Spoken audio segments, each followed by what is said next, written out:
Olá, que bom estarmos juntos para este nosso momento de reflexão.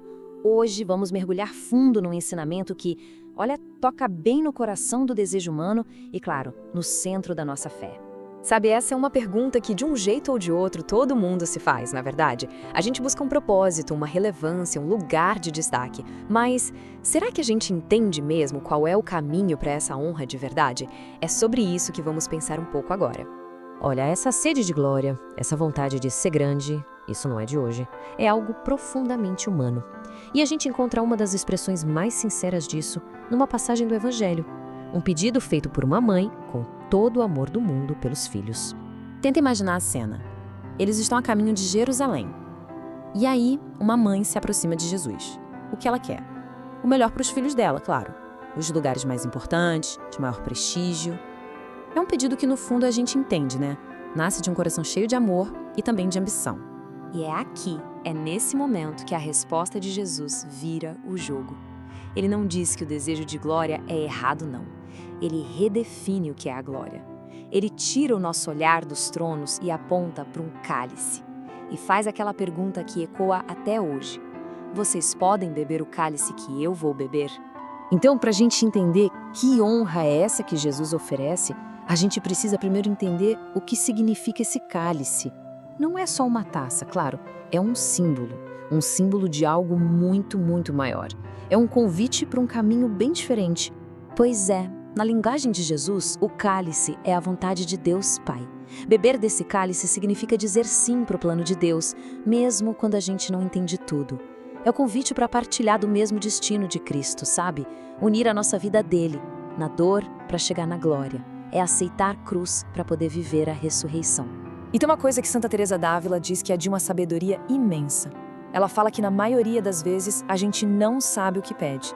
Nossos desejos são tão limitados, né? Confiar em Deus é aceitar que Ele sabe o que é melhor. E que o cálice que Ele nos oferece, por mais que pareça amargo às vezes, é sempre por nosso bem maior.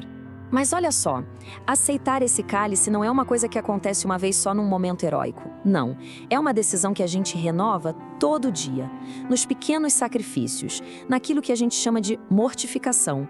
É aí que a nossa resposta se torna real. E aqui está o ponto central de tudo. Não existe vida cristã sem cruz. É o preço, entende? O Senhor pegou a dor, o sofrimento, que antes parecia não ter sentido nenhum, e transformou num caminho de redenção. Quando a gente une as nossas pequenas dores, nossas dificuldades, ao sacrifício dele na cruz, elas ganham um valor infinito.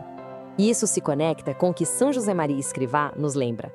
A ação não vale nada sem oração, mas é o sacrifício que dá valor à oração. É o amor concreto que a gente oferece. Uma oração que vem junto com um pequeno sacrifício, nossa, ela tem uma força gigante, porque une a nossa vontade com a vontade de Deus de um jeito bem real, bem palpável. Tá, mas que sacrifícios são esses? Não precisamos pensar em nada extraordinário. A verdadeira penitência está ali, no dia a dia, sabe? É levantar na hora certa, mesmo com sono, é tratar todo mundo com caridade, principalmente quem está mais perto. É suportar com bom humor aquela pequena coisa que te irrita durante o dia. É comer o que servem com gratidão, sem ficar de capricho. É o amor nos detalhes, entende? E o mais incrível é que quando a gente começa a se dominar nesses pequenos pontos, algo extraordinário acontece. Essa força que a gente ganha por dentro, ela se transforma quase que naturalmente em serviço para os outros. E é aí que a gente descobre o que é reinar de verdade. Jesus coloca as duas coisas lado a lado de forma bem clara. De um lado, a visão do mundo. Ser grande é dominar, mandar, ser servido. Mas no reino de Deus, a lógica é o contrário, é invertida. A verdadeira grandeza está em servir. Quem quiser ser o primeiro, tem que se fazer o servo de todos. E aqui, a gente fecha o círculo, percebe? Para a gente poder servir de verdade, com amor, com eficácia, a gente precisa saber se dominar. Precisa ter as virtudes que a gente constrói com essa mortificação diária. Servir não é um ato de fraqueza, de jeito nenhum. É a maior expressão de força interior. É o verdadeiro reinado. Reinar sobre si mesmo, para poder se doar aos outros. E agora, toda essa nossa conversa se torna pessoal. Aquela pergunta que Jesus fez lá atrás para Tiago e João, podeis beber o cálice? Ele faz para cada um de nós, hoje. Pense um pouco, na sua casa, no seu trabalho, na sua vida. Qual é o cálice que precisa ser aceito hoje? Talvez seja o cálice da paciência com alguém da família, o cálice daquela tarefa difícil no trabalho, o cálice de uma doença, de uma preocupação. O convite de hoje é para aceitar esse cálice, uni-lo a Cristo e, assim, transformá-lo num ato de amor e de redenção. Qual é o seu cálice hoje? Que a gente tenha coragem de responder como os apóstolos responderam.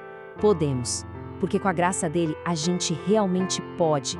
Louvado seja nosso Senhor Jesus Cristo, para sempre seja louvado.